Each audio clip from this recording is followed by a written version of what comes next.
Welcome back to the another episode of JavaScript में हम बात कर रहे थे पिछले वीडियो में पेज रीडायरेक्शन की, और हमने यहाँ तक कवर कर लिया था, अलर्ट डायलॉग बॉक्सेस तक कवर कर लिया था। इसका एग्जांपल आपको दिखाना था।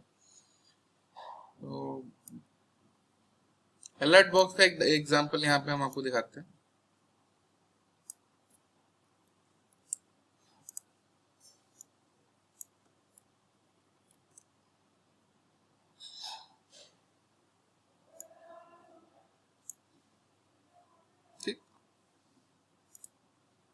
जैसे क्लिक किया हमने, यहाँ पे देखिए एक अलर्ट बॉक्स जनरेट होके आ गया। इसी को कहते हैं अलर्ट बॉक्स या डायलॉग बॉक्स या जो भी।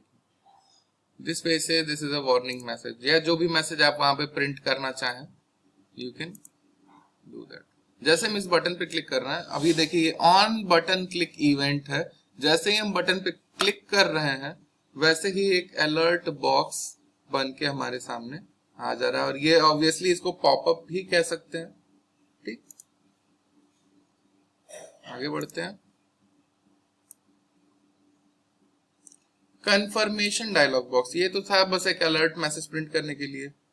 ये एक कंफर्मेशन बॉक्स जैसे बन के जाती है कि are you sure you want to continue या something like that. A confirmation dialogue box is mostly used to take users consent on any option. Are you sure वाला आता है ना पॉपअप बॉक्स, वही चीज है। It displays a dialogue box with two buttons, okay and cancel. If the user clicks on the OK button, the window method confirm will return true. ये एक method है, confirm will return true.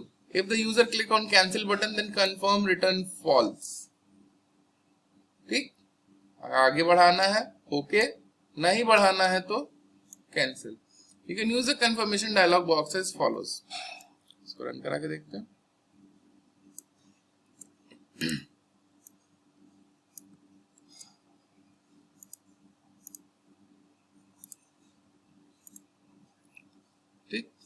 Click किया, this page says do you want to continue, okay cancel. Okay किया, user wants to continue, या जो यहाँ पे तो बस आपको एक डिमोन्स्ट्रेट करने के लिए मैसेज डिस्प्ले कराया गया। आप चाहे तो उसको कहीं और रीडायरेक्ट करा सकते हैं, या पेज रिलोड करा सकते हैं, या something anything you want. Okay, बढ़ते हैं आगे। Prompt dialog box. The prompt dialog box is very useful when you want to pop up a text box to get user input. ठीक, यूजर से input लेने के लिए आपको ये एक पॉपअप विंडो डिस्प्ले कराते हैं जिसमें कोई यूजर इनपुट देता है, कोई टेक्स्ट इनपुट देता है। Thus it enables you to interact with the user. इस वजह से ये जाहिर सी बात है कि यूजर से इंटरेक्शन इससे होगी। The user needs to fill the field and then click OK. उस पे इनपुट देके फिर वो OK प्रेस करेगा, तब वो आगे सबमिट होगा। This dialog box is displayed using a method called prompt.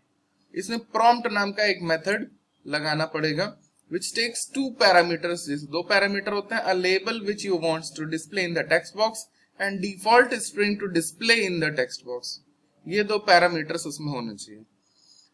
This dialog box has two buttons, OK and cancel. If the user clicks the OK button, the window method prompt will return the entered value from the text box. If the user clicks the cancel button, the window method prompt return null. ठीक, run करा के देखते हैं।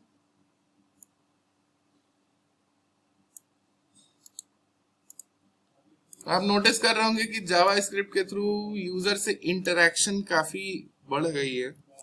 यहाँ पे इसको run करा के देखते हैं। क्लिक किया, यहाँ कह रहा है इंटर योर नेम। यहाँ पे हमने बैक स्पेस से इसको डिलीट किया, अपना नाम डाला और ओके प्रेस कर दिया। ठीक, यू हैव एंटर्ड सिद्धांत। ठीक, यहाँ पे इसने रिटर्न वैल्यू का एक वेरिएबल डिफाइन किया है, इसमें नेम की वैल्यू स्टोर कर रहा है और उसे डिस्प्ले करा रहा है, जो कि ऑन बटन क्लिक पे हो रही है। ठीक, काफी सिंपल है। अब बात करते हैं void कीवर्ड की। void कीवर्ड क्या है? void is an important keyword in JavaScript which can be used as a unary operator that appears before its single operand which may be of any type. This operator specifies an expression to be evaluated without returning a value. इसको एक बार run करा के देखते हैं. यहाँ पे एक example हमारे सामने रखा है. The most common use of this operator is in a client-side JavaScript URL, where it allows you to evaluate an expression for its side effects without the browser displaying the value of the evaluated expression. Here the expression alert warning is evaluated, but it is not loaded back into the current document. छोटा सा example है, run करा के देखते हैं.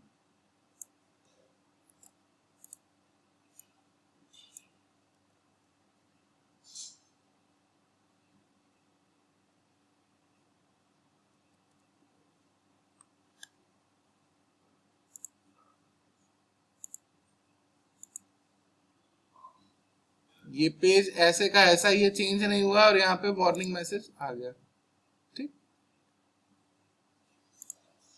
चलिए second example पे देखते हैं.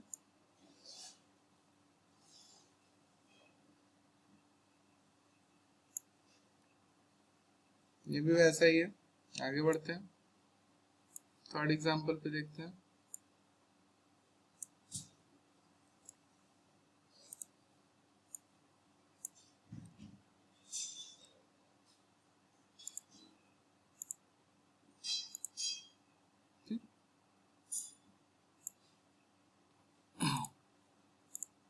काफी सिंपल है ये पहले भी मैंने आपको करा चुका है कुछ एग्जांपल्स में. ये थोड़ा और डिटेल में ऑब्वियसली. अब बढ़ते हैं फॉर्म वैलिडेशन पे. फॉर्म वैलिडेशन क्या है? फॉर्म क्या है आपको सबको पता है. फॉर्म बेसिकली आपके लिए एक डेटाबेस कलेक्ट करने के लिए, डेटाबेस में आपके डेटा को एंटर करने के लिए एक माध्यम होता है, एक मीडियम होता है. आपसे 10-12 तरह की चीजें, 15 तरह की, 50 तरह की, 100 तरह की, जो भी आपसे रिक्वायर्ड क्वेश्चंस हैं, रिक्वायरमेंट्स हैं, आपसे पूछा जाता है लेबल्स के माध्यम से. और text boxes, check box, radio buttons, drop down menu, ठीक, इन सबों के माध्यम से आपसे इनपुट लिया जाता है और उन्हें डेटाबेस में ले जाके स्टोर करा दिया जाता है. ठीक, तो form validation normally used to occur at the server. Generally ये कहाँ होता है? सर्वर पे. After the client has entered all the necessary data and then press the submit button, if the data entered by a client was incorrect or was simply missing, the server would have to send all the data back to the client and request that the form be resubmitted with correct information. अक्सर आप कोई form भरते हैं, कोई field गलत हो जाती है या आप उसको स्किप कर देते हैं, तो क्या होता है? आपके पास एक वार्निंग मैसेज आता है.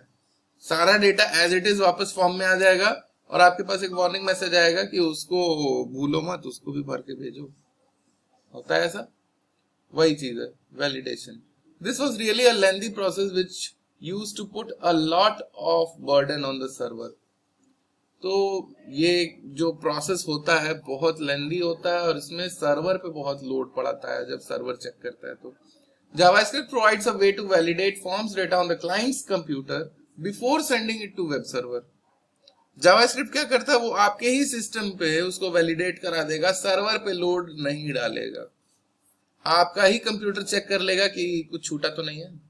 Form validation generally performs 2 function. क्या 2 फंक्शन होते हैं? बेसिक वैलिडेशन और डेटा फॉर्मेट वैलिडेशन.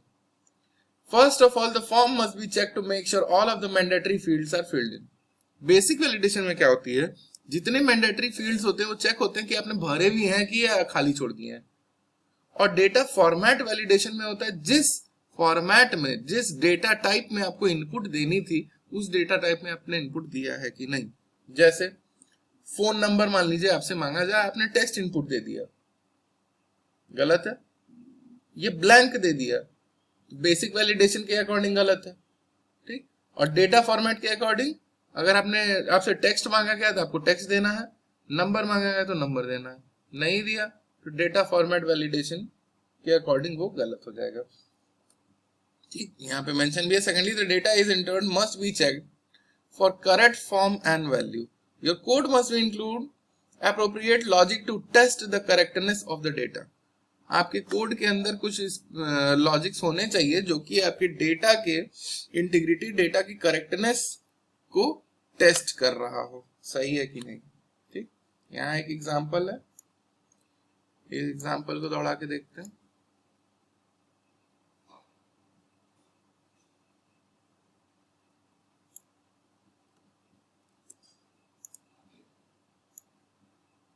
हमसे एक छोटा सा ये फॉर्म भराएगा और उस फॉर्म में अगर कोई डेटा टाइप गलत होती है तो हमें ये वार्न करेगा।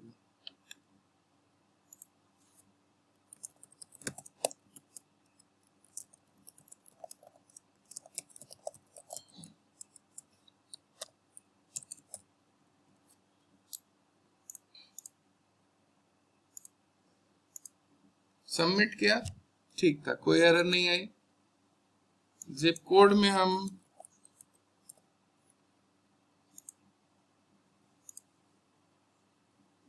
तो इस तरीके से आपको एक फॉर्म डिजाइन करके कोई एक वैलिडेशन इसमें आप लगा सकते हैं जिसके थ्रू ये चेक करे। सपोज दैट नेम में हमारा क्या होना चाहिए, टेक्स्ट होना चाहिए, ईमेल में मिक्सअप हो, टेक्स्ट भी हो और नंबर्स भी हो। ठीक, जिप कोड नंबर्स ही होते हैं जनरली। कंट्री यहाँ पे ड्रॉप डाउन इन्होंने दिया हुआ है और एक सबमिट बटन दिया हुआ है। ये पूरा फॉर्म टेबल के फॉर्म में है। ठीक, तो इसके अकॉर्डिंग आप ऐसे इंप्लीमेंट करा सकते हैं, ऐसे लगा सकते हैं। तो पेज रिडायरेक्शन के लिए इतना ही, नेक्स्ट वीडियो में मिलते हैं।